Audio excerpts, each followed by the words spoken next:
Amigos y amigas de Cuatro Vientos, ¿qué tal? Qué gusto de nueva cuenta estar con ustedes en el último día de la semana, viernes 7 de mayo del 2021. Pues estamos llegando al fin de la semana, que eso ya es una enorme ganancia aquí en Cuatro Vientos.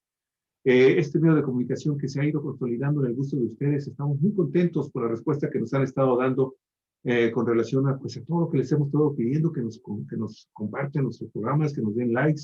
Y ahí vamos, poco a poco, vamos creciendo, la comunidad se hace cada vez más grande. Ahorita ya en estas dos últimas semanas llevamos más de casi, ya estamos llegando a 750,000 vistas en en nuestro portal de Cuatro Vientos en Facebook. Y pues muchísimas gracias de nueva cuenta. No tenemos con qué pagarles más que con su trabajo profesional, serio, ético. Y bueno, pues cualquier cosa que ustedes consideren que no está funcionando bien en Cuatro Vientos, recuerden, Cuatro Vientos tiene también un ombudsman de nuestras audiencias.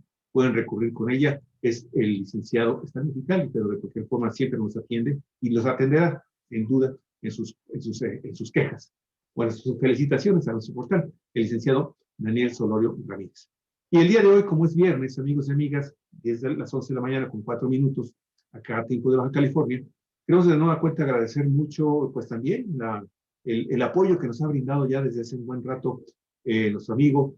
Él es también doctor en Ciencias Políticas y Sociología por la Universidad Complutense de Madrid y por la Universidad Nacional Autónoma de México, así como profesor investigador en el Departamento de Estudios de Administración Pública del Colegio de la Frontera Norte en su campus Tijuana. Muchísimas gracias, queridísimo y estimado Víctor Alejandro Espinosa. Te damos la más cordial de las bienvenidas y me doy cuenta del agradecimiento. Pues hola. Bienvenido. Hola Luis Javier, hola Olga. Hola. Buenos días. Adelante, amigos, amigas de Cuatro Vientos. Bueno, Víctor es un experto en el análisis electoral, todos los procesos electorales de Baja California, desde la época del Partido Único, del priismo, la transición con el PAN, los 30 años de gobiernos panistas y la alternancia de 2019 con a manos de Morena. Todo este proceso lo ha seguido Víctor Espinosa a detalle. Yo digo, es el especialista en Baja California de los procesos electorales y por supuesto también de su contexto nacional. Pero Víctor, hoy tenemos varios temas que tú nos has sugerido y nos parecen muy pertinentes. Son el día a día, los acontecimientos más recientes y necesitamos de ti, Víctor, que nos des tu opinión sobre un balance rápido, un corte de caja en este momento, por llamarle así, de cómo va la disputa por la gubernatura en Baja California. ¿Cómo has visto esta contienda a los candidatos? Y en el contexto de esta campaña, aunque no son cambios en la candidatura a gobernador, pero sí los cambios de último momento que ha hecho el partido Encuentro Solidario y que quieras que no, pues va a repercutir en toda la elección porque los cambios están en los 12 municipios más importantes en población y en densidad electoral y aparecerá por decisión ya del PES el apellido de Leizaola, no en el teniente coronel, sino en su hija, y pues Leizaola Julián, el teniente coronel retirado, pues ha sido muy competitivo por Tijuana, esta mancuerna ya de la gubernatura Jorge Jalrón y Leizaola, representado por su hija, haciendo campaña él a través de su hija, porque no tardamos en ver los videos de Leizaola y junto a su hija apoyándola. Va a tener también una repercusión en la contienda por la gubernatura. ¿Tú cómo ves este proceso en este momento, este corte de caja, estimado Víctor? Bueno, pues de nuevo, buenos días. Sí, pues sin duda la elección de la gubernatura es una elección que es la que atrae más reflectores en una entidad, ¿no? Es el cargo más importante en disputa, pero pues en esta ocasión, y como siempre que hay elección de gobernador, pues hay también de alcaldías y de diputaciones, ¿no? Recordarán a quienes nos siguen que pues son, en el Congreso son 25 asientos, 17 de mayoría relativa por los 17 distritos que hay en la entidad, en cómo está dividida la entidad políticamente, y 8 de representación proporcional. Pero, insisto, pues lo que más llama la atención es la disputa por la gubernatura.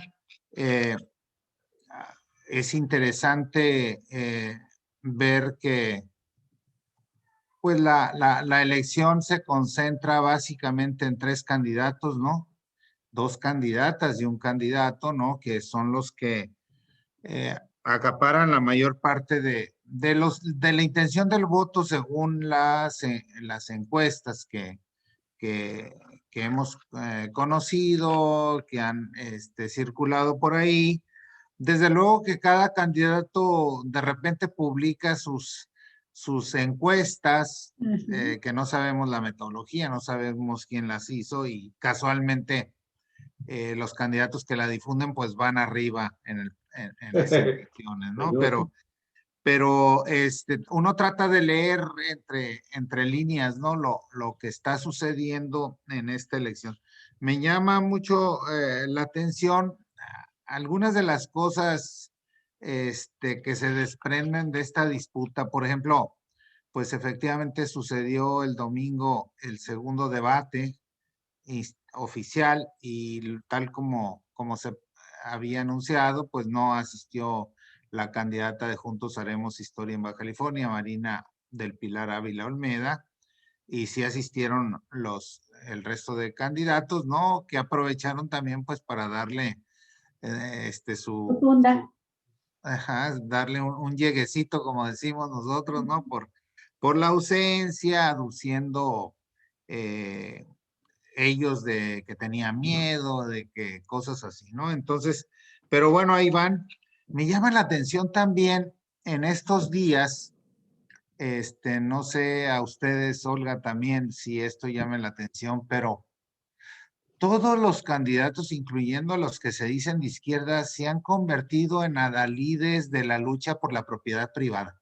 Totalmente, Víctor. Desde el primer debate casi hicieron una profesión de fe de inmediato. Sí. Izquierda y derecha, unos son proempresariales todos, un temor muy fuerte a hacer críticas a la actividad empresarial, al papel del empresariado en los problemas que tiene Baja California, en el tipo de desarrollo económico que hemos tenido, y que sin duda explica mucho los rezagos en varias materias en una entidad como la nuestra.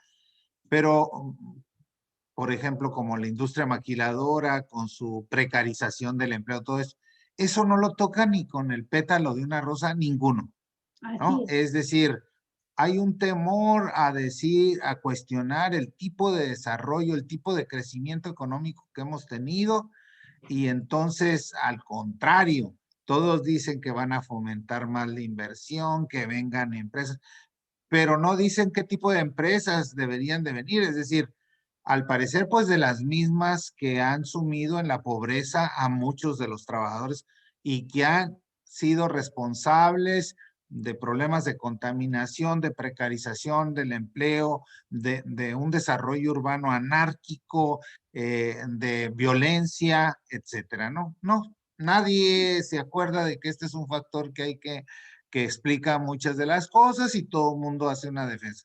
Pero también de la propiedad privada, ¿no? Es decir, porque se ha aprovechado el tema de la expropiación del campestre, y entonces, pues todos les preguntan, y entonces ellos dicen, no, estamos a favor de la sacrosanta propiedad privada. Digo, antes un candidato de izquierda no le daba pena criticar a la propiedad privada, ¿no? Pero cómo han cambiado, como dice el dicho, cómo han cambiado los tiempos, ¿no? Y ahora parecería un pecado manifestarse en contra de cualquier tipo de propiedad, de cualquier tipo de monopolio. Me llama mucho la atención, y me llama mucho la atención una declaración que hoy se publica del mismo gobernador Bonilla al respecto, ¿no? Que se engarza con esto, Olga, que dice, Bonilla dice ayer y se publica hoy, no tengo nada de socialista. Es decir, no me critiquen ni de comunista ni de nada porque ando expropiando, al contrario, pues ya lo sabíamos, ¿no? Pero imagínate un gobernador que viene de Morena, de la izquierda, cuando, por ejemplo, el mismo presidente de la República es muy crítico contra algunas empresas, contra los monopolios, etcétera. Pero aquí, insisto, todo el mundo se deslinda, todo el mundo dice, yo no tengo nada de socialista, Ave María Purísima, ¿no? Eso es cuestión de los comunistas, ¿no?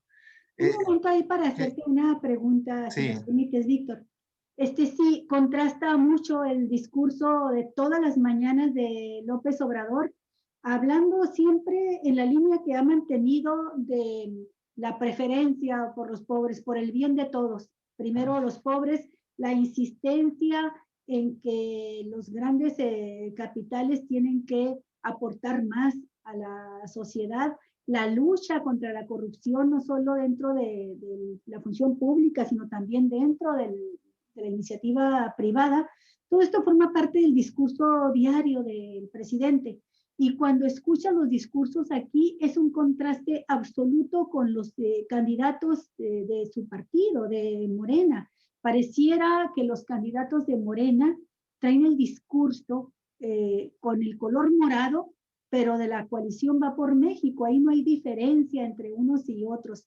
Y sí lo notamos desde el inicio de la campaña, el único deslinde que ha hecho Marina del Pilar de Bonilla fue en relación con yo respeto la propiedad privada, yo estoy con los empresarios. Y si tienen preguntas sobre el campestre, vayan y pregúntenle a Bonilla, el gobernador. Bueno, la pregunta que yo te quiero hacer es, ¿qué piensas tú de este corrimiento de todas las candidaturas hacia el discurso empresarial en Baja California? ¿A qué obedece? Obviamente la mayoría de la ciudadanía no son empresarios. Se sentiría el electorado mayoritario más representado por quien hablara de sus demandas, de sus salarios, de sus condiciones laborales, y no lo hace nadie. Pero también te quiero preguntar tu opinión sobre la expropiación del campestre. Porque creo que este acto de la expropiación del campestre, primero se han manifestado hasta Han Ron, ahorita que dices qué tipo de inversiones son las que quisieran fomentar. Pues bueno, pues ya vimos, el presidente ha dicho no es posible que se instalen cerveceras en el norte de la República porque son devoradoras de agua y lo que falta es agua. Y aquí sale Jorge Han Ron y los demás, por omisión o de manera explícita, en la misma línea, defendiendo Constellation, por ejemplo, una de las inversiones. Pero creo que esto de Constellation y luego lo de campestre es lo que ha llevado a los candidatos a decir, no se asusten, señores empresarios, nosotros no vamos a actuar en contra de ustedes. ¿Qué piensas tú de la expropiación del campestre? Que es parte de que se borraron todas referencias ideológicas a proyectos políticos, ¿no? Es decir, todos coinciden. Tan contradictorio como puede sonar, efectivamente, no me extraña de Jorge Han que defienda a Constellation Brands, o sea, eso no me extraña, es coherente en ese sentido. Pero, por ejemplo, gente que se ha sumado, que se manifestó públicamente y luchó contra Constellation Brands, como la senadora León se apellida, ¿no? Sí, Alejandra León y el candidato Rigoberto Alejandra Ponce. León, que quiso ser gobernadora, candidata por parte de Morena, no se le hizo y ahora se ha sumado a Hank con esa contradicción, ¿no? Pero es parte de que son estrategias únicamente electoreras, no hay principios, todo eso es como secundario, ¿no? No hay un proyecto distinto, pero además yo creo que ni siquiera son hipócritas los candidatos, es decir, creen que los empresarios son los salvadores de la patria y de la crisis, ¿no? Y de que y que si vienen inversiones de las que sean, así sean unos pillos, unos depredadores, Sí. bienvenidas, ¿no? Entonces es muy lamentable desde mi punto de vista que no haya una claridad, ¿no? Acerca de a lo que nos ha conducido o condujo a las ciudades fronterizas un tipo de crecimiento basado en esta industria maquiladora, y todos son bondades que ven en estas empresas, y no hay un discurso, un compromiso al estilo del presidente de la República, de primero los pobres, de que vamos a sacar o vamos a apoyar a los pobres. No, no, no, aunque sean la mayoría de la población. Yo creo que es más pro estado de bienestar en estos momentos Joe Biden que nuestros candidatos de izquierda en Baja California, ¿no? Es un Entonces, populista ese Joe Biden. esas son las paradojas, ¿no? De lo que está pasando y bueno, tan es así que ya no entiende uno a veces nada. En el debate, Jorge Hank se manifestó a favor de leyes, digamos, pro paridad, a favor de la comunidad LGBT, a favor del aborto, y la candidata del PRD, Lupita Jones, disfrazó ahí cuando le preguntan el tema Aborto. del aborto, pues lo disfrazó diciendo ahí que hay que crear las condiciones para que las mujeres, o sea, en el fondo estaba diciendo, para que no aborten y tengan una opción, ¿no? Y el tema de la libre decisión, esa quedó fuera. Entonces, esa es la paradoja. El candidato del Partido Encuentro Solidario, que es de origen o de una matriz ideológica muy conservadora, defendiendo estos temas, y la candidata del PRD, que ve en la coalición, con actitudes mucho más conservadoras. O sea, esto, a ver quién lo entiende, ¿no? Aquí, Víctor, Porque son acaban, candidaturas que no tienen nada que ver con un proyecto político, ¿no? Sino sí, con un proyecto electoral. el INE acaba de, hace unos días, de impedir un spot, tú lo sabes, un spot del PES, porque era un spot brutal en contra del aborto. Y el INE pues dice, bueno, esto atenta también contra los derechos humanos, y el PES no le permitió al PES que saliera ese spot, pero sí sale Hank con este discurso en el debate. Bueno, Sí. a lo mejor tú no lo sabes, pero Hank tiene como asesora a una feminista de Mexicali, una connotada feminista, ¿no? Y ¿Quién será? ¿cómo se llama? Merichel, es su asesora. Porque hay otra muchacha que también es feminista, Bárbara Guadalupe, que anda ahí en la De campaña candidata. Es que, no, de asesora. bueno, sí, es que atrajo a las feministas, bueno, a mí me parece que Jaime no tiene ningún escrúpulo, ningún problema para pronunciarse a favor de lo que sea. En el Sí, momento que fíjate, sea a que no le propósito de conviene. esto, Olga, hace una hora platiqué con uno de los miembros de la campaña de Hank, y le decía yo eso, oye, Hank, sí, dice, se pronunció fuerte y no son los principios del partido. Y le digo, y me dice, Hank puede decir lo que quiera, dice, Sí, es Hank. Como diciendo, Hank está mucho más allá del pez, ¿no? Por sí solo es un personaje con sus ideas y puede, el pez no lo va ni a tocar con el pétalo de una tampoco se rosa. manda solo, al único que le puede rendir cuentas es al grupo Atlacomulco. Eso sí, Sí. pero no al pez. No, claro que no. O sea, no es, eh, al pez, digamos, no le rinde, que insisto, no tiene ningún inconveniente en decir lo que él piensa, Uh -huh. aunque no sean los principios del pez, ¿no? Es interesante este fenómeno de Hank. Y hablando de eso, como iniciamos esta parte, te decía ayer trascendió una encuesta. Ujú. Puede ser cuestionable o no es tan, digamos, tan certera porque la muestra no se recoge en vivienda, sino que es telefónica, pero es de Massive Caller. Ah, ya sí. Pone a Marina con 41 puntos y en segundo lugar a Hank con 19.1. De todos modos es 2-1 prácticamente, ¿eh? Ujú. Y más abajito en 17.8 a Lupita Jones que no levanta, yo no veo que levante Su como se candidatura. esperaba, ¿no? Ujú. Imagínate cómo hubiera levantado la candidatura de Hank por la Alianza Va por Baja California, ¿no? Sí.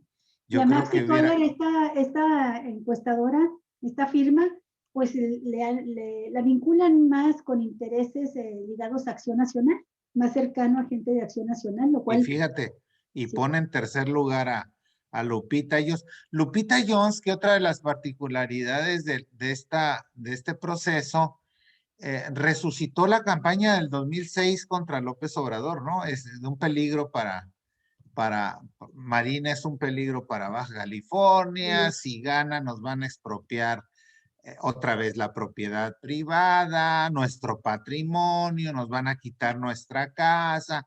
Ese discurso del 2006, que lo han decidido revivir los asesores, parece que no les está dando muchos frutos, Ujú. porque no levanta. Yo he escuchado a mucha gente, pues del ala conservadora, etcétera, que no les llena el ojo, que dicen, No, no, no convence. Lupita Oye, no. en esta del peligro, que Marina, el peligro y demás, y las expropiaciones, te preguntaba ahorita, ¿cuál es tu opinión personal, Víctor, de las motivaciones de Bonilla para expropiar el campestre? Yo creo que, no sé qué tanto pese la rivalidad con Arturo González Cruz, Ujú. quien es muy identificado, ha sido presidente del campestre varias veces, está muy ligado al campestre. No sé qué tanto pese esto, no sé qué tanto pese el sentido de la trascendencia, ¿no? De decir, cuando pasa el tiempo y si se expropia y es un pulmón popular ahí para la gente, con espacios al aire libre, estaba viendo el proyecto con un teatro al aire libre, etcétera, él piense que eso lo va a reivindicar frente a la ciudadanía. No sé, no tengo más elementos de verdad para decir, es específicamente por esto. Ah, no se sabe bien a bien si los socios son los dueños y si no son los dueños, sí procedería la expropiación. Y no, de verdad, ahí no tengo más elementos para decir cuáles serían las ¿Tú motivaciones. cómo la ves? ¿A ti te agrada esa medida? ¿Crees que a la gente le guste o no le interese, que se ha convertido en un pleito en la cúpula nada más? Es un pleito con ciertos sectores pudientes, ¿no? De la ciudad, de la zona. Yo creo que si se convirtiera como el Parque Morelos, la gente lo apoyaría, ¿no? La gente está muy al margen, creo yo, de esta decisión. Se han manifestado, el domingo hubo una movilización de socios, eh, le salió por la culata porque muchos de los candidatos del PAN, por ejemplo, Jorge Ramos, Héctor Osuna, que es el asesor de, de Lupita Jones, Carlos Atilano, se apersonaron y entonces pues eso le metió mucho ruido de que estaban aprovechando este conflicto para subirse, que debe de ser así, o sea, Ujú. pero además te digo, hay perfecta comunión entre que creen que es una expropiación tipo comunista y, y que nos llevaría a Venezuela. A mí me sorprende de candidatos inteligentes como lo considero a Carlos Atilano del PVC, que también está metidísimo en eso de la crítica a la expropiación. Entonces, yo creo que el grueso de la población está muy al margen, ¿no? Es un pleito en las Popular. alturas, digamos, en las Si cúpulas. me permites, creo que hay un antecedente muy importante que responde esta pregunta que te hace Olga. Ujú. En diciembre del año 2020, ustedes recordarán, fue la primera ocasión en la que Jaime Bonilla Valdés anunció que iba a expropiar, Ujú. anunció que iba a tomar ese inmueble. Y en esos días hay que recordar que estaba en su punto más álgido la confrontación entre Jaime Bonilla y Arturo González Cruz. Ujú. Y lo que inició como una bravata lo consolida el hecho de que Jorge Hanron, accionista, y uno de los impulsores también del Club Campestre, accionista del Club, él ya reconoció que tiene como 5 o 6 acciones ahí, que me imagino de ser de las acciones más fuertes, más poderosas. En cuanto se anuncia y se protocoliza ya la entrada de Jorge Han a la contienda electoral, pues es cuando finalmente decide, ¿no? Ya ahora sí llevar esto en serio, que por cierto, ayer no trascendió, pero ya hay un juzgado de distrito que anunció que le otorgó la suspensión provisional allá en Tijuana a los propietarios de este inmueble, que es sumamente ostentoso, que es una verdadera barbaridad ahí con su campo de golf. Y, bueno, pero en fin, en realidad es eso, ¿no? Como que finalmente Jaime Bonilla lanzó en diciembre del 2020 una primera balandronada diciendo, bueno, voy así, canijo, si me sigues molestando por ahí. Y aparte hay que reconocer que ese grupo del grupo campestre no es el sector mega empresarial que está apoyando y apoyó y sigue apoyando a Jaime Bonilla. Es un grupo que siempre ha estado identificado con el Partido Acción Nacional. Sí. Es un grupo que es política e ideológicamente, si es que todavía traen ideologías, estos partidos y estos personajes, que pues, a final de cuentas creo que la ideología es el dinero, se iban a enfrentar tarde que temprano, porque también están todos los antecedentes de los impuestos. ¿Tú te acuerdas de ese impuesto que el Congreso de Baja California, el impuesto ambiental, ¿te acuerdas? Ese impuesto ambiental que le autorizó al Congreso de Baja California, mayoritariamente morenista, a Jaime Bonilla, que era una contradicción porque habían dicho que no iban a aumentar impuestos, y creó, incluso no nada más aumentó, creó este impuesto y le pegó durísimo al sector empresarial propanista. Entonces, han sido una tras otra las que han estado viniendo a colación para finalmente llegar a este tema de la expropiación del campestre. Pero yo me uno a todo lo que has estado diciendo, Víctor. De hecho, aquí lo comentamos cuando luego del primer debate, en el primer programa que tuvimos de noticias, recordarás que hicimos mención de eso, y yo mencionaba, bueno, si algo coincidió en los candidatos es que están representando al sector empresarial, a los grandes inversionistas, no al pueblo. Pero coincido con todo lo demás, Víctor. Muchas gracias. Fíjate, y relacionado con esto, ya que andamos por los terrenos de Hank, que también hay que decir que los terrenos de Hank están muy cercanos, es vecino del campestre. Y ahí hay otra historia también de ser terrenos federales y que de ser, digo, no lo dudes, de ser de proceder lo del campestre, en una de esas le brincas porque ahí sí son terrenos federales, ¿no? Todo son el terrenos que se fraccionamiento. apropió a la malagueña. Claro, ¿verdad? y se fraccionó. Aparte de donde está el casino, está un fraccionamiento cerrado, ¿no? Puerta de hierro, que también, que son los mismos terrenos. Entonces, no está, puede avanzar esa cuestión. Ha sido una demanda de muchos. Yo me acuerdo mucho, no sé, del ensenadense, un personaje controvertido que acaba de morir, lamentablemente víctima del COVID, Felipe Ruanova, que es de una familia ensenadense, ¿no? Los Ruanova.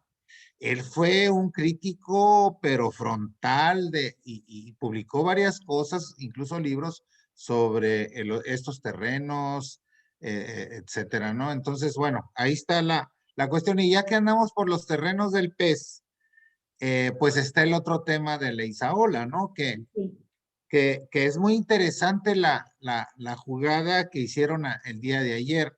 Lamentablemente, le dijeron a la eterna perdedora Elvira Luna, ¿no? Lástima, licenciada, pero tiene que enfermarse y renunciar. Y me llamó mucho la atención que el primer argumento que empezó a circular de que ya no sería la candidata es que le había hecho efecto la vacuna que se puso y se sentía mal y tenía que abandonar. Pero ya ayer fue clarísimo, ¿no? Bueno, me pidieron la candidatura pero fíjate, sí dijo, pero yo sigo apoyando a Jorge Hahn, ¿no? O sea, ella ha estado en el Verde, ha estado en el PAN, ha estado en el PRI, ha estado en lo que se mueva, ella quiere ser candidata y ahora pues andaba encantada como candidata del PES. Alguien que se dice además feminista, ¿eh? Sí, otra feminista, Otra feminista, participando por un partido que va en contra de todas las demás. partido confesional. Entonces, pues le dijeron, con la pena, licenciada, pero se tiene que ir por lo de la paridad, porque entra Irán Juliana, Irán Juliana es la otra Es la hija. mayor, que ya está como primera regidora en Mexicali.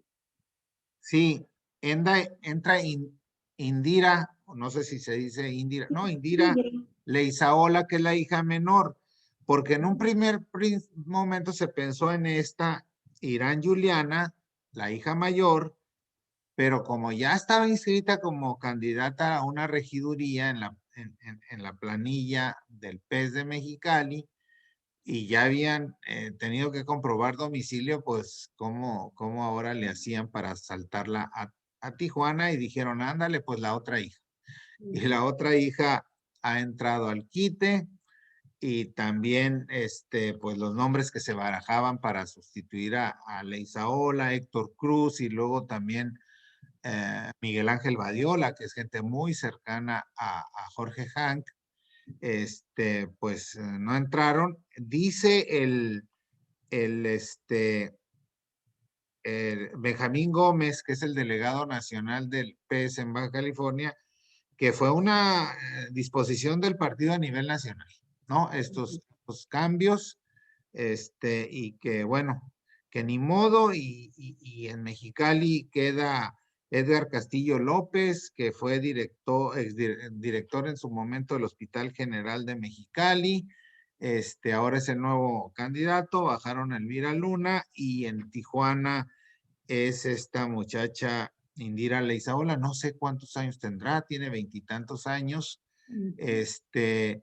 Y bueno, ella es la que al parecer, yo necesito comprobar ese dato, si todavía alcanza a aparecer en las boletas, porque todas las boletas empiezan hoy a distribuirse a nivel nacional. Estas boletas, todas las boletas que se utilizan, es un papel especial que solo se hace en una fábrica de Chihuahua. Entonces, si ayer fue el cambio, el PES está diciendo que sí va a estar en la boleta el apellido Leizaola, que era el objetivo, pero si ayer fue el cambio y hoy empieza la distribución nacional, no sé cómo estará ahí. A mí se me hace que ya no alcanza a entrar. Pero entonces no se logra el objetivo, porque lo que están buscando es que el apellido jale al electorado. Y es que también he escuchado a dirigentes del PES que el objetivo es que si logra Leizaola resolver sus problemas legales, él podría sustituirla, pero no sé cómo, porque él no va de suplente. Si no, de hecho... Y ya es posición de mujer, tendría que ser sustituida por una mujer. Una mujer. Sí, se ha complicado todo para el teniente. Lo que yo averigüé ayer en la noche, hasta ayer en la noche, cuando ya se confirma estos cambios. Bueno, el cambio se dio el día miércoles en la noche, en el caso de Leizaola, que entra su hija Indira, y el caso del doctor Castillo se da ayer a la 1 de la tarde en Mexicali. Pero es que hay un hecho que es irrefutablemente desde el punto de vista legal. o sea, aquí en Baja California se cerraba oficialmente el plazo para hacer cualquier modificación a candidaturas ayer jueves. O sea, ayer a las 11:59 de la noche se cerró el plazo.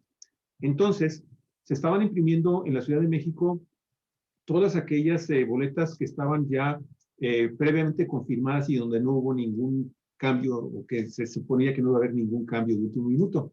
El caso de Baja California, por todas estas aristas, y había el antecedente, como tú bien lo mencionas, que Julián Leizaola había solicitado y había impugnado ante la Sala Guadalajara de la Suprema Corte el tema del Tribunal Electoral del Poder Judicial de la Federación, y hasta el día de ayer por la noche yo estuve muy al pendiente para ver si había una resolución por parte del tribunal en la Sala Jalisco.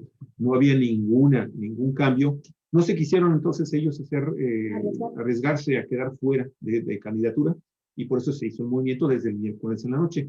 Lo cierto es que él sí queda ya totalmente fuera de cualquier situación, pero sin duda va a ser el efecto el del Toro, ¿no? De allá de Guerrero, ¿no? Utilizan la misma estrategia, utilizan a la hija para finalmente beneficiar al padre de alguna forma, ¿no? Y lo vamos a ver si finalmente la Sala Regional le da a Julián Leizaola la razón. Bueno, simple y sencillamente lo vamos a ver en la calle, en las muletas, o posiblemente, como decía ayer en la noche, Olga, lo vamos a ver posiblemente en los medios electrónicos, en las redes, pues haciendo campaña a favor de su hija. De todos modos va a ser, ¿eh? De todos modos va a ser campaña en redes. Ya está haciendo videos, está subiendo videos a redes. Claro. Los videos ahora, de entonces silla de ruedas con su hija ahí apoyando. Aquí la pregunta a lo mejor, Víctor, es ¿qué efecto crees tú que va a tener esto? O sea, anoche, Olga y yo lo comentábamos, y sin duda alguna, mucha gente en Tijuana va a ir con la hija del teniente coronel. ¿O cómo ves tú? No, yo no creo, fíjate. No, en un principio uno piensa el espejo de Guerrero, ¿no? De lo que sucedió con Félix Salgado Macedonio. Pero son cosas, no es la misma situación. Salgado Macedonio era a la gubernatura, era candidato a la gubernatura. Aquí es una alcaldía. 2, el pleito era con el INE. Y la lectura de los guerrerenses es que fue una injusticia. En el caso de Leizaola, yo no he escuchado que se piense que lo que le están haciendo es una injusticia por parte de las autoridades. O sea, no lo veo como víctima. La lectura no ha sido como víctima. Salvo sus más cercanos seguidores que sí lo ven como una... Sí, los más cercanos sí. Pero, por ejemplo, lo de Félix Salgado, me decía un alto dirigente de Morena. No saben la campaña que nos están haciendo a favor. O sea, vamos a arrasar con quien pongamos de candidato o candidata, porque el sentimiento es de que nos hicieron que hubo una injusticia. Entonces, aquí, digo, mi percepción de lo que veo, leo, no lo noto, no noto como una víctima, ¿no? Sino como que alguien que no ha resuelto sus problemas legales, porque sí hay un sector de la población que piensa que cometió violación a derechos humanos, ¿no? Sí, y además hay otro elemento muy importante. Por ejemplo, en el caso de Félix Salgado, pues hay una campaña muy fuerte de las feministas a la que se sumó el PAN y todos los opositores, pero a diferencia de Leizaola, no hay en tribunales una denuncia contra Félix Salgado vigente, ninguna. Y la persona que lo estaba denunciando y que fue incluso denunciando ante la órgano interno de honestidad y justicia, la Comisión Nacional de Honestidad y Justicia de Morena, a la hora en que tenía que firmar todo lo que fuera a denunciar, no firmó la denuncia. Se presentó ahí Patricia Olamendi, que fue su abogada, y contra todo lo que esperábamos, esta abogada que enarbola banderas del feminismo, le dijo no firmes. Y legal, jurídicamente, no han asesorado a las víctimas o presuntas víctimas para que procedan legalmente. O sea, no hay manera de proceder contra Félix Salgado porque no hay denuncias en los tribunales. Y además han pasado 20 años, según... Sí, este caso pasó hace O sea, ya fue diputados, ya fue senador, etcétera. Entonces también eso contribuye a decir, pues es una forma de quitarlo del camino, ¿no? Sí, y te dicen, bueno, pero sí es un Barbaján, es un acosador, no le quita. Bueno, pues Barbajanes y acosadores, aquí tenemos muchos candidatos también, ¿no? Pero eso lo dicen las feministas fuera de Guerrero, porque en Guerrero es muy querido. Es lo que te iba a decir, que No es lo que Guerrero... está pasando con Hank, Ajá, ¿no? sí. Todo el mundo sabe que ha hecho declaraciones bien fuertes, ¿no? Contra las mujeres en el pasado. Y las feministas andan apoyándolo. Lo Bueno, contrario, no exactamente. todas, ¿no? Pero Qué algunas contradicción, ¿no? Oye, conocidas. ¿cómo calificarías tú estas elecciones que estamos viviendo hoy en día? ¿Qué calificativo tendría donde las feministas van y apoyan a un misógino, unas apoyan a un misógino como Hank y se postulan por un partido o asesoran a un partido de este tipo? Y bueno, no te voy a repetir todo lo que tú ya sabes, ¿no? Esta alianza de lo que parecía incompatible, pero que al final de cuentas lo que vino fue de abrir el closet y que salieran del closet completamente los PRIAN, PRD, ¿verdad? Con una reina de belleza que parece más contratada para hacer un trabajo y que no le está saliendo muy bien. Más que candidata, parece que pues la contrataron para hacer una chamba, ¿no? Sí, pues dirían en mi tierra ya no hay valores. Se perdieron. No hay referentes ideológicos sólidos. La única lucha es por los votos, independientemente del proyecto, ¿no? Entonces, pues ya nos acostumbramos a que el candidato que debería de ir por un camino, de repente aparece por el otro y el otro ya se mezcló. Se perdieron los referentes ideológicos y ¿Y qué entonces pasa con el electorado? Oye, la confusión del electorado, ¿por quién votar? ¿Qué hacer? es grandísimo. Yo lo veo, yo lo veo en mi familia, por ejemplo, no sé ustedes, ¿no? ¿Sí? Pero voy a votar por este candidato a la alcaldía, pero no soporto al que va de gobernador de ese partido, y así todos van a ser votos cruzados por todos lados, ¿no? Yo creo, o muchas abstenciones. Ese es Abstencionismo, sin duda, ¿no? Sí, ahora contéstame esto, por favor, Víctor. Esto es lo que sucede por el tipo de candidaturas de campañas, por el cambio de principios, por decirlo así, de valores, que a final de cuentas lo que resulta es que la gente ve incongruencias totales. Pero, ¿cómo ir al fondo que lo existe? O sea, esto es lo que se ve, pero lo que está en el fondo es una pelea muy importante en esta elección por la continuidad o el truncar la posibilidad de un proyecto encabezado pues con el personaje, el líder más visible que es López Obrador, por una transformación de régimen lo más profunda que pueda hacer conforme a la correlación de fuerzas que tenga. Entonces, es una cosa muy contradictoria porque existe toda esta superficialidad, ¿verdad? Incluso banalidad de la elección, confusión de las siglas y de los candidatos, un electorado que no sabe cómo votar, si va a tachar toda la boleta, si va y vota cruzado, qué hacer, y frente a ello una disputa por un proyecto de nación de fondo, muy importante. Tienes toda la razón. Yo creo que estamos ante un parto de un nuevo régimen con todo lo que eso significa. Es decir, con muchísimas resistencias, con muchos intereses que han sido tocados o que sienten pasos en la azotea, ¿no? Es decir, si esto sigue así, voy a perder tantos privilegios.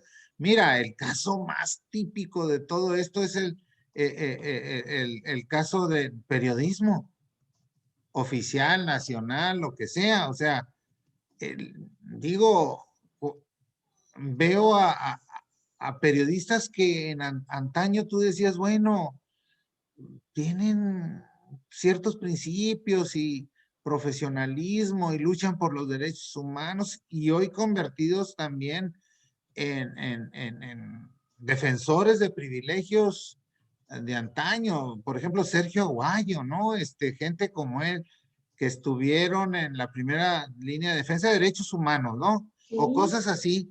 Y ahora tú ves sus tweets y eso y dices, ay, caray, será Pues se quedaron sin fake. patrocinios oficiales, mi Por estimado eso, Víctor. Muchos de Sí, ellos es había tan... mucha lana, Víctor, sí Había había mucho mucha dinero lana. a través para sus organizaciones sociales, civiles. Y eso Mira, finalmente yo esta desapareció. semana tuve una discusión muy fuerte en tweet con alguien que incluso estuvo muy cercano a Gilberto Rincón Gallardo.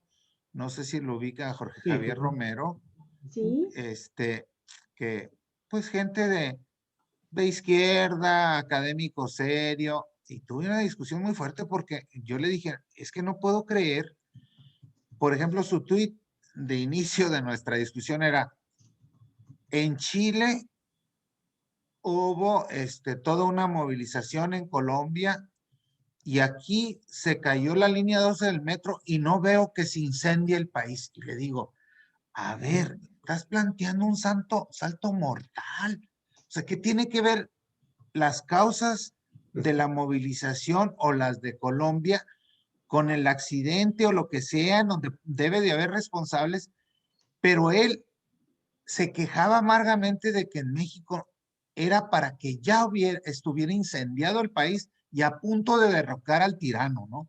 Ujú. Entonces, para mí era yo le respondí, ya no estoy respondiendo porque si no me la Y por pasaría. salud, por De salud, por sí tienes por mucho salud trabajo, mental amigo. y Ya salud. nomás los veo, los tweets y Sí, dije, no tiene caso. ya sé lo que van a decir. Así es. Pero esto sí porque yo conocí en la Guama a Jorge Javier, alguien pues, con quien puedes no estar de acuerdo en todo, pero alguien, analista, pues, que se queje amargamente de que no hay una insurrección por lo del metro como en Chile o en Colombia. Sí. Entonces, es cuando pierdes ya cualquier proporción y yo le decía, es que ustedes ya dejaron de analizar y solo pontifican o hacen proclamas ideológicas. O Oye, sea, Víctor, no Víctor, puede perdón, ser. a lo Es una mejor, última pregunta del tema. sí, pero en este mismo sentido nada más, es que no sé si tú hayas pensado en eso, a mí me costó mucho trabajo tener que aceptarlo, pero lo cierto es que la cumbre que se alcanzó en la corrupción con los grados máximos en el gobierno de Peña Nieto fue un proceso nada más que fue avanzando, pero me cuesta trabajo decirlo, pero muchas personas que yo respeto, derecho humanistas, demócratas, les iba muy bien, Víctor. Realmente Claro. les iba muy bien. Habían hecho un modus vivendi de los apoyos, de los subsidios, y cuando llega la austeridad republicana y dice, no vamos a estar sacando el dinero así porque es otra la prioridad que da este gobierno, se cortan los recursos para muchísimas organizaciones y personalidades como Sergio Aguayo, que lo mencionabas hace un momento, y no era cualquier cosa, es mucha lana que da para vivir bien, además con prestigio de estar trabajando en causas nobles. Me No, cuesta y además trabajo, pero es cierto. de Palacio los citaban, les daban su apapacho, ellos estaban muy contentos. ¿Sabes cuánto pagaba por artículo Reforma? Llegaron pagando 70, 80 mil pesos cuando Por, entraron a la Ciudad de México, cuando inició. pero por artículo, bajita la mano, en promedio, un articulista semanal como yo, le pagaban por artículo 20,000 pesos. ¿Sí? Y los O otros sea, eran sueldos un fijos de 80,000. articulista ¿Sí? con 4 artículos al mes ganaba 80,000 pesos, o Uh-huh. sea, Y a si a su esto le sumas, salario en otros lados, en los programas otro tanto. O sea, era ¿sí? de verdad, un ingreso fabuloso. Y Víctor, y eso solamente eran los articulistas, los Ah, académicos, sí. los especialistas. Otro era toda la corrupción con los medios, con los reporteros, con los directores. Esa es otra cosa, pero en fin. Víctor, llevamos ya 1 hora con Sí, ya 50 sé. minutos y me No, gustaría en el último llevamos tema, 50 perdón, minutos. 50 minutos, quítale la hora. me gustaría mucho preguntarte, por si como un último tema sobre este tema de lo del PES. ¿Qué crees tú que fue lo que sucedió con Jaime Díaz Ochoa? El panista, 2 veces presidente municipal, que hasta el miércoles en la noche y el jueves en la mañana era prácticamente el enroque que ya estaba armado, ahora que esta mujer, Elvira Dávila, Luna. Una Pineda. Así es, iba ya a finalmente a ser obligada a retirarse y que de seguro le espera por ahí, si es que gana Jorge Hank, pues una secretaría de Estado por ahí, pero, o un puesto público. O cualquier municipio. Pero, ¿qué crees tú que sucedió con Jaime Díaz Ochoa? Que de repente le dicen, no, muchas gracias, y finalmente entra el exdirector del Hospital General allá en México. Yo creo que Jaime, mira, no, te voy a ser sincero, no tengo muchos elementos, porque Jaime también tiene muchos negativos, ¿no? Entonces se valora todo eso, o sea, puede ser un buen candidato, pero dicen, ay, este tiene demasiados negativos. En cambio, el exdirector, el médico, pues es alguien que se liga como alguien crítico, que se opuso y que fue corrido, ¿no? Por sus actitudes, su posición. Y Jaime Díaz, pues es un panista típico, ¿no? Que ya ha sido 2 veces alcalde. Que jubiló a su esposa con una lanota. Entonces yo creo que ahí prefieren jugársela con alguien. Ahora, también hay que ver,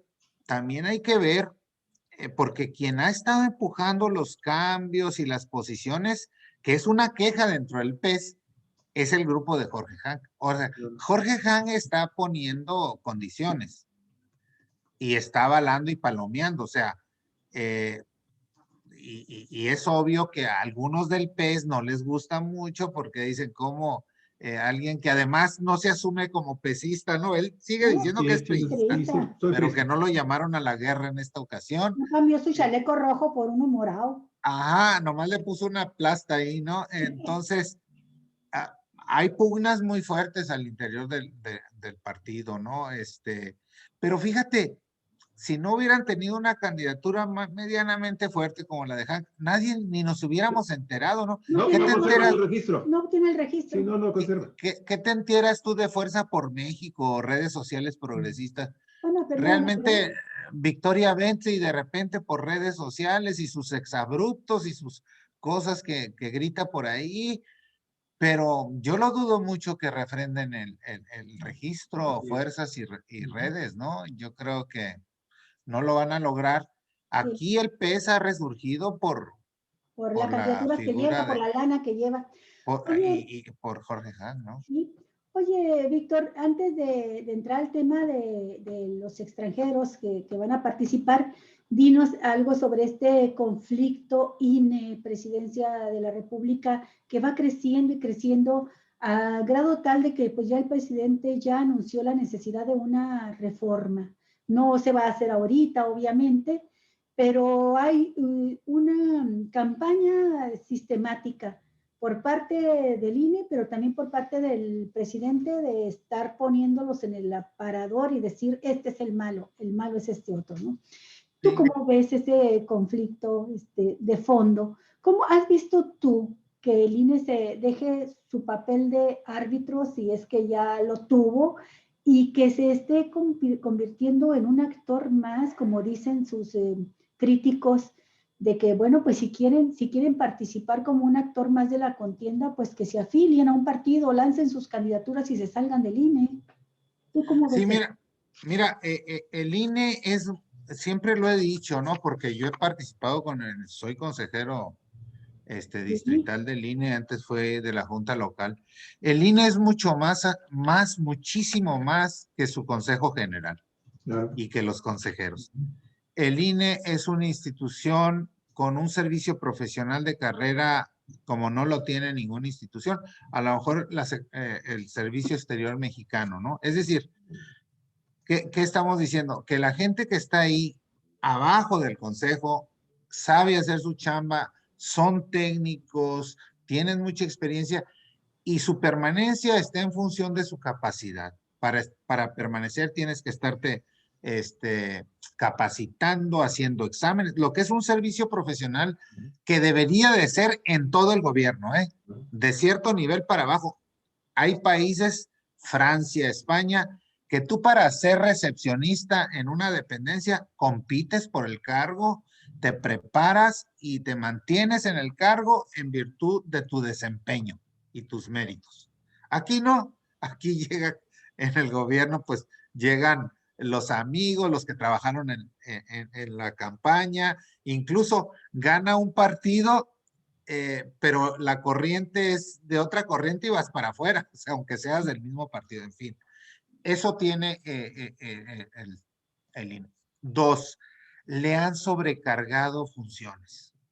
Le han sobrecargado funciones, no puede ser, cada vez más y más. Y como es un país de desconfianza política, que recuerda siempre el fraude, entonces cada vez más tú ve el barroquismo de la normatividad electoral en cada proceso para hacer una cosita, para sustituir una casilla, porque el dueño de la casa que antes daba permiso ya no quiere, ahora por la pandemia se cambia la casilla. Hay que hacer una sesión del Consejo Distrital con los partidos políticos para aprobar el cambio de casilla. Domicilio. De domicilio. Es un ejemplo así micro. Entonces, se le ha sobrecargado. El INE, desde mi punto de vista, no debería hacer la fiscalización ni resolver denuncias y quejas de los partidos. Eso lo desgasta y ahí tienes entonces decidiendo lo de Félix Salgado Macedonio, o sea, eso debería de hacerlo el tribunal, porque además siempre es la última instancia. O sea, ¿por qué carajos le dieron tantas atribuciones? Entonces, pues es un monstruo, efectivamente es un monstruo, carísimo, efectivamente, pero por la cantidad de cosas que tiene que resolver de inmediato.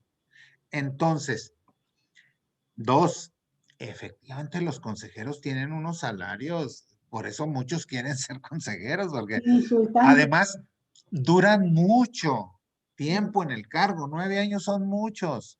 Yo siempre digo, aquí en el Colegio de la Frontera Norte ha sido una lucha mía de decir, no, un solo periodo y no ratificación, o sea, y si se pueden en vez de 5 años, 4, está muy bien. Imagínate en la UABC si hubiera ratificación, ahí tendríamos todavía todavía, ¿no? Entonces, son cargos demasiado tiempo, ¿no? Que se generan muchos intereses, etcétera, demasiado bien pagados. Ahora, 3, lo peor, se designan en función de cuotas. Ese es el máximo error. Entonces, quien quede va a tener un estigma de un partido. Quien quede. Entonces, ese consejero llegó por el PRI. Aquel consejero llegó por el PAN. Aquel otro. ¿Qué fue lo que pasó en 2003 cuando llega Luis Carlos Ugalde? Que dejaron fuera al PRD de la negociación de cuotas y se lo repartieron todo PAN y PRI. Bester Gordillo estaba ahí. El Bester Gordillo designó a Luis Carlos Ugalde y ese estigma nunca se lo pudo quitar. O sea, ya desde ahí ya no hay legitimidad. Entonces, hay que cambiar la forma de designación de los consejeros para evitar estas broncas. ¿Cómo? Y 4, efectivamente ha habido un conflicto. Sí. Efectivamente, 2 consejeros son muy críticos del presidente, Ciro y Lorenzo, que sí se han extralimitado. Digo, como diría el clásico, pero qué necesidad. Por ejemplo, hace 15 días, en la feria o una semana del libro de Yucatán, se presenta un libro crítico sobre el populismo. Sí. Y quien lo va a presentar y hace publicidad es Ciro Murayama. O sea, ¿para qué te metes, le echas más leña al fuego estando las cosas como están? Porque está haciendo activismo político ya. Entonces, y luego el presidente, que es ¿cómo dicen? Que Sonríen también que le hace hacen activismo cosquillas. político, pues, o sea, son cosas ahí que van unas ligadas con otras, ¿no? Entonces hay un conflicto político, efectivamente, Así es. que desde luego va a culminar cuando pase el proceso en una reforma. Ayer Monreal anunciaba, a mí me parece que debería de seguir siendo un órgano autónomo, que no se debería de ir al Poder Judicial a depender. Ujú. Pero con todos estos cambios que lo beneficiarían, quitarle muchas atribuciones, ¿no? Que están de más. Por ejemplo, el INE, aparte de la fiscalización, aparte de sancionar, tiene que monitorear todos los programas y medios de comunicación. ¿Sabes lo que es eso en costos? Es carísimo. 4, tiene que rebajarse para que sea menos costoso el presupuesto a los partidos políticos, las Sí, prerrogativas, ya ¿no? estuvo. Entonces, todos esos, yo creo que, por ejemplo, los consejeros, yo estaría más conforme que se sacara una convocatoria, un salario, bajar el salario normal, una convocatoria y los 30, 25 que pasen exámenes, conocimientos, etcétera, los metes en una tómbola y los que resulten por azar, esos van a ser.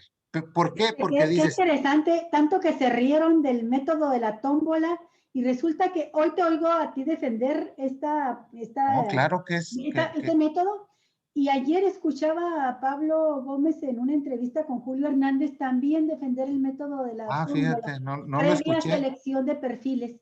Claro, ya tienes 30 buenos, ¿no? O 25 personas que dices, todos estos pueden ser, cumplen los requisitos, tienen trayectoria, nadie es químicamente puro, tampoco, ¿no? Nadie. Todo el mundo tenemos nuestro corazoncito. Y no está mal. Pero, pero eres profesional, no tienes un compromiso, Exacto. y si sales de un sorteo, pues no vas a tener el compromiso de que te nombró el PRI o el PRD Pero o Morena. qué lamentable, Víctor, Olga, que finalmente tenga que ser a través de un método que, bueno, para las circunstancias y el momento político electoral que estamos viviendo, pues se nos hace como la mejor opción cuando lo más democrático es que los partidos políticos simple y sencillamente lleven a estos 30, 40 personas que son los buenos a una elección, a una asamblea, ¿no? A una elección interna. Sí, ya lo sé, yo siempre soy de las posiciones utópicas, el de los sueños guajiros. Sin embargo, pues entonces que los políticos serios pues no anden ahí llenándose la boca en sus discursos hablando de la democracia interna y todo ese tipo de rollos, porque entonces no funciona. O sea, siempre tendremos que haber utópicos idealistas cuando hay políticos corruptos. Sí, pero bueno, o demagogos, otro tipo, ¿no?, de partidos. O partidos políticos demagogos. Porque si su intención es decir, bueno, voy a seleccionar a estos, fíjate, ya la gente ya fíjate, no anda creando falsas expectativas. Pero no está tan mal, seleccionar una serie de perfiles adecuados y dejarlo al azar no está mal. Está peor las componendas que se logran dentro del Congreso o de los partidos para poner a quienes ellos quieren y que saben que los van a manejar a veces como títeres, ¿no? O no títeres, pero sí como incondicionales porque concuerdan con ellos en su visión política, en sus intereses. Víctor, nada más una precisión. Hoy, tú sabes que ya sacó su video Ricardo Anaya. A mí me dan mucha risa los videos de Ricardo porque no puedo disociarlo de todos los memes que ya se han difundido masivamente. Pero saca un video en el que dice, advierte con gestos así muy alarmantes del peligro de que gane Morena. Porque si gana Morena, va a desaparecer el INE. Y te comento que yo he estado, siempre me voy ya a la fuente original, que son las mañaneras, porque cuando lees de rebote ya hay muchas interpretaciones. Y me encontré exactamente el momento en el que López Obrador anuncia la necesidad de cambios en el INE y lo dice con todas las letras. Yo no estoy proponiendo la desaparición del INE. El INE debe de continuar. El INE es necesario. Todos los países necesitan un órgano electoral que se encargue de organizar las elecciones, que sea autónomo y que lo que se requiere y ya ponen la cuestión de las características, de los valores, de los perfiles que deben de tener los consejeros, honestos, árbitros realmente, bla, bla, bla. Todo esto que deseamos, como dice Javier, como yo digo que no digo que sea una utopía, si encontramos un método adecuado podemos lograrlo, ¿no? Pero nunca planteó la desaparición del INE y hay campaña en ese sentido en contra. Por otra parte, lo que sí plantea es que el Tribunal Electoral del Poder Judicial de la Federación no sea la última instancia, porque el tribunal luego entra a resolver cuestiones que tienen que ver con la interpretación, si se viola o no la Constitución, no con la materia estrictamente electoral, sino ya con la Constitución. Y como este caso que vimos de Salgado, por ejemplo, cuando pones tú los valores constitucionales de si el no haber presentado un informe tiene el mismo peso que quitarle el derecho a los guerrerenses, Claro. al propio candidato, a votar y ser votados. Esto lo tiene que decidir la Suprema Corte. La ¿no? Suprema Corte. Y entonces a mí me parece que es interesante, por lo menos, si puede ser una salida también, el que el Tribunal Electoral, que lo integran 7 magistrados, y la Sala Superior de la Suprema Corte, que es más especializada en analizar la cuestión de la interpretación a fondo de si una decisión es o no constitucional, sea la Sala Superior, que la integran 11, que sea la que resuelva estas cuestiones de fondo. Y entonces a mí no me parece descabellada la propuesta de que el Tribunal Electoral pase a formar parte como una sala especializada de la Suprema Corte y que sea la Sala Superior de la Suprema Corte la que dirima aquellos temas que tienen que ver en una interpretación estricta de la posibilidad de que se esté violando un principio fundamental de la Constitución. Porque, por ejemplo, en el caso y ahora se habla también de que le pueden quitar la candidatura a la candidata Mónica Rangel de San Luis Potosí, candidata a gobernadora por Morena, también porque no informó sobre los gastos de pre-campaña, pues ya son elementos en los que yo sí considero que se está ya violentando el derecho a votar y ser votado y el derecho de los electores que dicen yo quiero esa candidata y si cometió una infracción, que la sanción sea proporcional a la infracción que cometió. O sea, es desproporcionada totalmente la sanción que aplicó el INE. A mí me parece totalmente desproporcionada Sí, y por además eso, muy sesgada contra Morena. Por eso hubo una división importante de 6-5 en la votación. O sea, hubo 5 consejeros que no estuvieron de acuerdo con el extremo de la sanción. Sin Estaban de embargo, acuerdo con una el sanción. tribunal lo confirma prácticamente por unanimidad. Ajá, el tribunal. Yo creo que todo eso vamos a discutir, como también tenemos que discutir una cuestión que quedó de lado en la reforma de 2014, que fue la reforma electoral anterior. En aquel tiempo, cuando cambia el IFE a INE, que es Instituto Federal, a un Instituto Nacional, el objetivo era que el INE organizara todas las elecciones, incluyendo las locales, es decir, que desaparecieran los institutos locales para no duplicar. Hubo una reacción de algunos gobernadores que impidieron que la reforma avanzara hasta allá, y entonces quedó un híbrido que a nadie ha satisfecho nunca, en donde coexisten los dos sistemas, pero la mayor parte de las decisiones y de las cosas sustantivas la resuelve el INE. Y entonces esto hace, pero, por ejemplo, el INE designa a los consejeros locales, ¿no? El Consejo General del INE, pero el presupuesto de los institutos depende de los congresos locales. Entonces, hay esa contradicción, hay institutos que no les quiere, el gobernador si está enojado no les da la lana. Bueno, tenemos que discutir eso, o sea, cómo va a quedar esa relación, porque según yo, o transitamos a un sistema nacional o desaparecemos el INE y le damos fuerza a los estatales, como en Estados Unidos, ¿no? Que no hay un órgano nacional. Entonces, tenemos que decidir cosas esas tan sustantivas que nos están costando tanto dinero, Porque ¿qué eran los institutos locales? Pues eran cotos del gobernador. Mira, les voy a contar una anécdota que públicamente nunca he contado. Yo pretendí ser consejero electoral local. Y entonces, pues no quedé, obviamente. Y luego venía otro proceso y me hablaron de un partido político del PRI y me dijeron, ¿sabes qué? No metas papeles. Tú nunca vas a ser consejero estatal, local, porque no queremos el perfil como el tuyo. Nosotros queremos un perfil más bajo que le podamos dar órdenes. Entonces lo entendí claramente, dije, pues ya no sigo perdiendo mi tiempo, ¿no? Órdenes y una lanita. Lo quité de... Pero así eran los órganos. Porque esa vez que competí, hasta las 2 de la mañana, a mí me habían designado, incluso me llamó mucho la atención porque como a las 4 de la mañana me hablaron y me dijeron que no había quedado finalmente.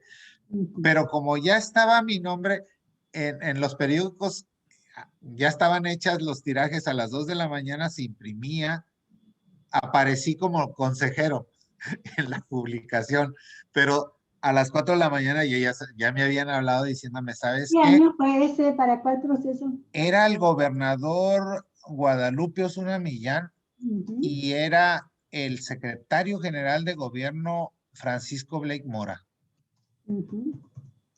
Pero fue del PRI quien te dijeron que no quedarías y era... Esa fue la siguiente, a la siguiente proceso que venía de cambio, pretendí yo, esta primera que te digo, quedé descartado, porque a las 2 de la mañana el PAN, o a la 1 de la mañana, que tenía el control de la Cámara, dijo, pegó en la, por órdenes del gobernador, Blake les dijo a los partidos políticos, porque era una negociación de partidos, ¿no? Les dijo, ¿saben qué?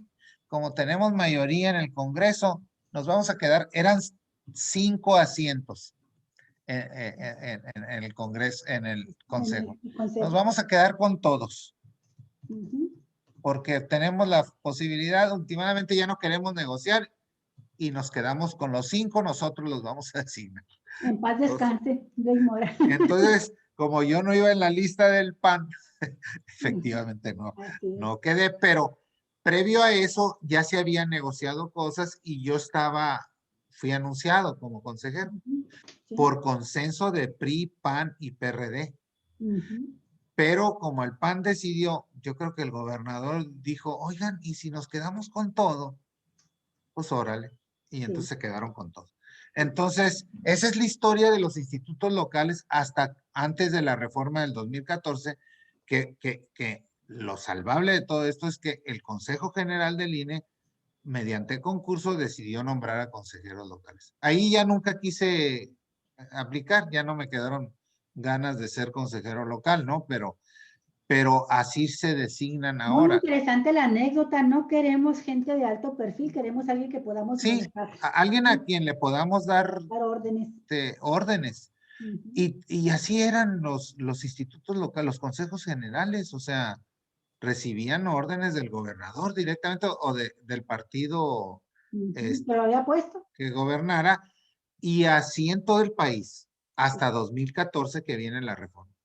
Pero no desaparecieron y quedó ese híbrido rarísimo porque, por ejemplo, en proceso electoral local, el INE organiza es decir, organiza toda la elección, es decir, qué casillas se ponen, en dónde, da toda la capacitación a los CAEs y a los supervisores, ¿no?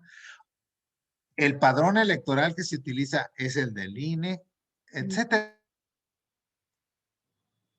O sea, en elecciones locales. Entonces, prácticamente el INE hace el 80% del trabajo de una elección local.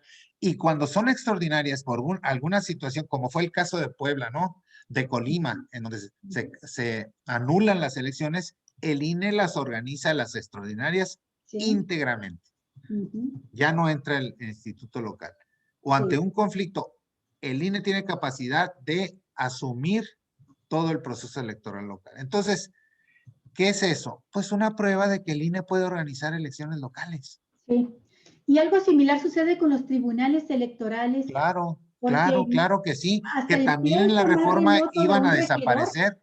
sí, hasta el pleito más remoto de un regidor allá que se inconforma, va a dar al Tribunal Superior, al Tribunal, sí, al Tribunal Electoral del Poder Judicial de la Federación, porque pues todos tienen la posibilidad de ir a esa instancia.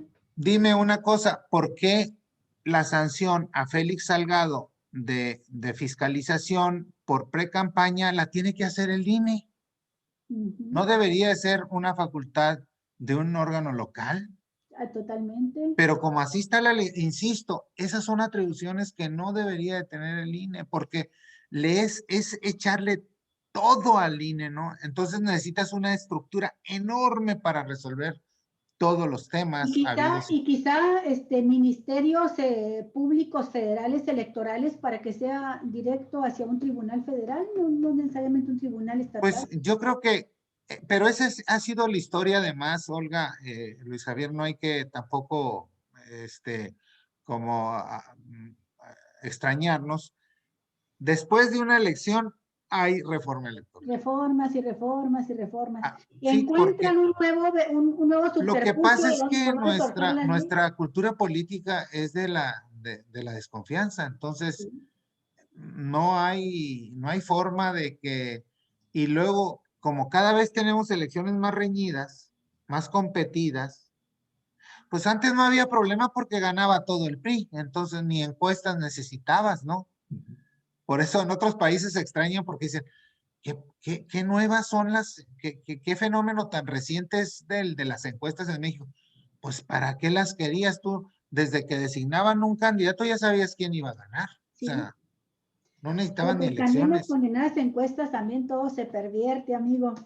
Sí, Oye, bueno, se sí. utilizan, ¿no? Oye, Para Víctor, cucharear, diría el clásico, ¿no? sí, ya nos pasamos 20 minutos, dime si Ya quieres nos comentar. pasamos, pues. Sí, si Ahí a quieres la otra comentar les platico del voto de los en la mexicanos. otra.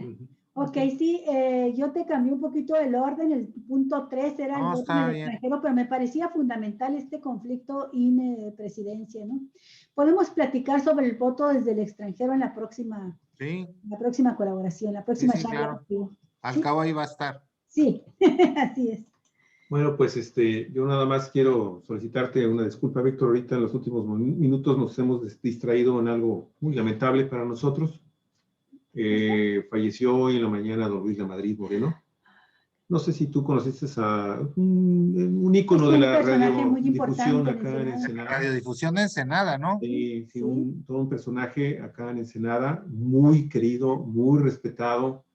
A nosotros nos regaló, nos obsequió su amistad durante muchos, muchos años. Y la verdad es que sí es impactante. Sabíamos que estuvo enfermo hace recientemente, la semana pasada estaba dado de alta y bueno, pues ahorita navegando me encontré con que hace aproximadamente 2 horas y media falleció don Luis.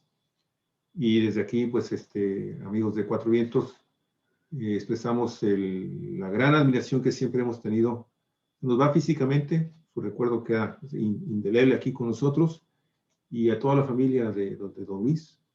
Un abrazo muy fuerte, muy solidario y estaremos al pendiente de qué decide la familia con relación a su cuerpo y estaremos al pendiente también para dar a conocer la información para todos aquellos amigos, conocidos de don Luis, para que estemos junto con él en sus últimos minutos aquí en la tierra. Vamos a pasar la última entrevista que le hicimos a él junto con Arnulfo Estrada. Siempre don Luis defendiendo los valores culturales, históricos del municipio. Un hombre admirado, muy querido, Víctor, muy querido por Ensenada. Sí, vi hace ratito una nota de Horacio Moncada. Moncada. Sí. Muy amigo Él de él, creo trabajaba, también. él era parte del seminario de historia de Del Baja seminario de California, historia. acá de Ensenada. Y pues mi pésame a todos los amigos y Horacio Moncada trabajó conmigo en el colegio, fue mi asistente hace muchos años, entonces un gran promotor también de la historia, un gran conocedor de las culturas originarias, Y Ujú. pues mi más sentido pésame a todos ustedes, sus amigos, sus familiares. Gracias, Víctor. Sí, es lo que Muy iba a amable. decir, que el pésame no puede ser solamente para la familia más No, a toda la cercana a ciudad. don Luis, es un pésame a todo Ensenada, porque don Luis fue querido por, yo creo que no había persona que no lo quisiera, muy querido por todos los ensenadenses, entonces pues estamos de luto y el pésame es Así para es, todos para todo nosotros. Ensenada. Sí. Así es. claro, Bueno, Víctor, muchas gracias, muy amable. Nos estamos viendo dentro de 15 días, Víctor. claro que sí. un Muy abrazote, amable. Víctor. Abrazo. Gracias. Hasta Hasta luego. pronto. Hasta luego.